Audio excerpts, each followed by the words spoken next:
Today we're going to start with doing a simple image trace of your hand-drawn drawing.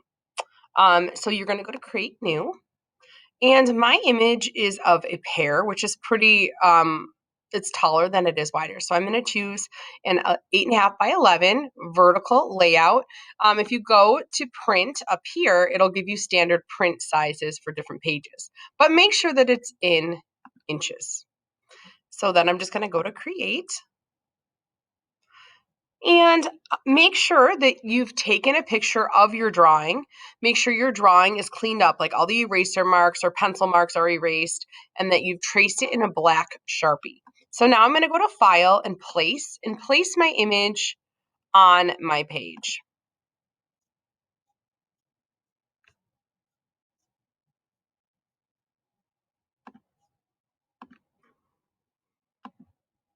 So you can see it's a lot larger than my page. I'm going to Control minus to zoom out.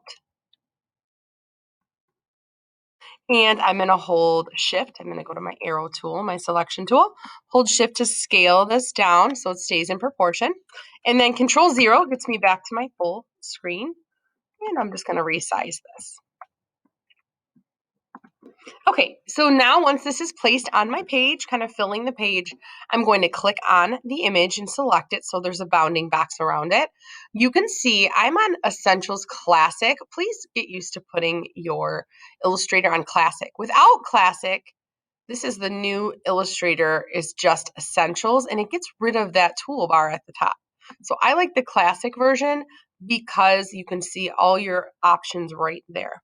So right away, I can see there's an image trace button here. I have a few things open here that I probably don't need. There is also some options and properties on the right here that allows me to image trace. I like to open this window, an image tracing window. So if you go to Window and open this panel, you have some more options here. So a lot of times I just start with clicking on it and click the image trace button here or here. It's going to, naturally, I just do the default one. You're going to get this message if your image is quite large. But right now I have a pixelated image. When you image trace it, it's going to turn it into a vector. So you'll see my image will change just a little. It's sharpened up. It's darker. And you can see now these are little vector paths. They're much smoother. So from here, I like to use this image panel here, or image trace panel, to play with the threshold. So if I drag this, it'll make it some of the lines thicker, like up here, it got a little bit thicker. Or if I go this way, it'll go a little bit thinner. And there's lots of different options for image tracing. So you can do colored versions. I like to keep it really simple.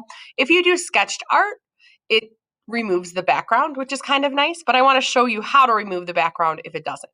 So if I'm on my direct selection tool and I move this over, look, the white background is still there. So what I'm going to do to get rid of it is I'm going to press expand. Expand will break your image into different parts.